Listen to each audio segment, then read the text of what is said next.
Hi friends, నేను మీ పవనిని. Welcome back to our channel. ఈ రోజు మనం చేసే రెసిపీ వచ్చేసి బియ్యం పిండి సగ్గుబియ్యంతో కరకరలాడే వడియాలు ఎలా చేయాలో చూపించబోతున్నానండి. ఎవరైనా చాలా ఈజీగా చేసుకోవచ్చు. చాలా ఈజీ ప్రాసెస్లో చెప్పబోతున్నానండి. ఫస్ట్ రేషన్ బియ్యాన్ని తీసుకోవాలి.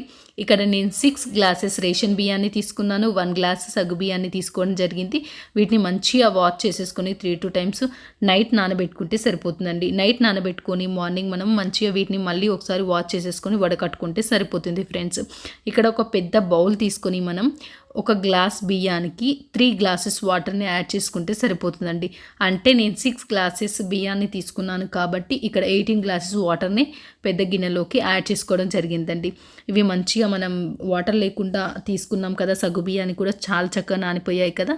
ఇప్పుడు ఒక మిక్సీ జారీ తీసుకొని మనం ఆ మిక్సీ జారీలోకి ఈ బియ్యాన్ని యాడ్ చేసుకొని కొంచెం కొంచెం వాటర్ని యాడ్ చేసుకుంటూ మనం మంచిగా దోశ పిండి ఏ విధంగా పట్టుకుంటామో ఆ విధంగా పట్టుకుంటే సరిపోతుందండి.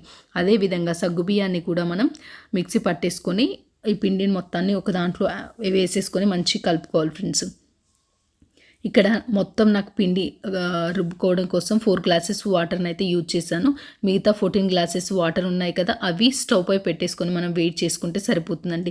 పిండి కన్సిస్టెన్సీ అనేది ఈ విధంగా ఉంటే సరిపోతుంది. మనకు కొంచెం చిక్కగా ఉందనుకో మనం హాట్ వాటర్లో యాడ్ చేసినప్పుడు మనకు గడ్డలు కట్టే ఛాన్సెస్ కూడా ఉంటుంది. అందుకే పిండి కన్సిస్టెన్సీ ఈ విధంగా చూసుకోవాలి మనం.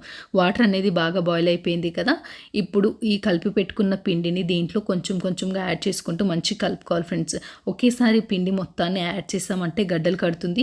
సిమ్లో పెట్టేసుకొని మంచిగా కలుపుకోవాలి ఫ్రెండ్స్. మనం ఊరికే కలుపుతూనే ఉండాలి. కలపకపోతే మాత్రం మన గడ్డలు కట్టే ఛాన్సెస్ ఉంటుంది. దీంట్లోకి 1 కప్పు నువ్వులను యాడ్ చేయడం జరిగిందండి. అదేవిధంగా దీంట్లోకి నేను కొంచెం సాల్ట్ని కూడా యాడ్ చేశాను. వడియాలలో ఎక్కువ సాల్ట్ పట్టదు, మీరు చూసి వేసేసుకుంటే సరిపోతుందండి. ఇలా వేసుకున్న తర్వాతకి మంచి కలుపుకొని మనం ఒక 5 మినిట్స్ బాయిల్ చేసుకున్నామంటే చక్కగా బాయిల్ అయిపోతుంది. దీన్ని ఒక 5-10 మినిట్స్ మనం చల్లారబెట్టుకుంటే సరిపోతుంది ఫ్రెండ్స్. మనం ఒక ప్లాస్టిక్ కవర్ యాడ్ చేసేసుకొని దాని మీద నుంచి మనం సేమ్ వడియాలు ఏ విధంగా పెట్టుకుంటామో ఆ విధంగా పెట్టుకుంటే సరిపోతుంది. నేనైతే ఇక్కడ ఒక ప్లాస్టిక్ కవర్ని తీసుకొని దీంట్లోకి కొంచెం కార్నర్ని కట్ చేసేసుకొని ఇలా కోన్ షేప్లో మనం పిండిని మొత్తాన్ని కవర్లో యాడ్ చేసుకోవడం జరిగింది. ఇక్కడ నేను చూపిస్తున్నానుగా ఈ విధంగా వేసేసుకున్నాను. మీకు కావాలంటే మీరు మనం మురుకులు చేసేది ఉంటుంది కదా, మురుకులు చేసే గొట్టంలోకి యాడ్ చేసేసుకొని అయినా కానీ మీరు మురుకుల్లాగా చాలా ఈజీగా పోసుకోవచ్చండి. ఇలా చేసుకున్నారంటే చాలా బాగా వస్తాయి. చూడండి, చాలా బాగా వచ్చాయి కదా. మీరు కూడా తప్పకుండా ట్రై చేసి చూడండి ఫ్రెండ్స్. నాకు కూడా చాలా బాగా నచ్చాయి. అన్నింటినీ మనం ఇదే విధంగా ప్రిపేర్ చేసుకొని ఎండలో ఒక 2 డేస్ ఎండబెట్టుకున్నామంటే చాలా చక్కగా ఎండిపోతాయండి. నిజంగా బాగున్నాయి కదా. మీరు కూడా తప్పకుండా ట్రై చేసి చూడండి ఫ్రెండ్స్. చాలా బాగున్నాయి. ఇలా 2 డేస్ తర్వాతకి నేను చూపిస్తాను. చూడండి ఎంత చక్కగా ఎండిపోయాయంటే చాలా బాగా ఎండిపోయాయి. ఇలా ఎండబెట్టేసుకొని మనం డైరెక్ట్గా డీప్ ఫ్రై చేసుకొని తినేసేయచ్చండి.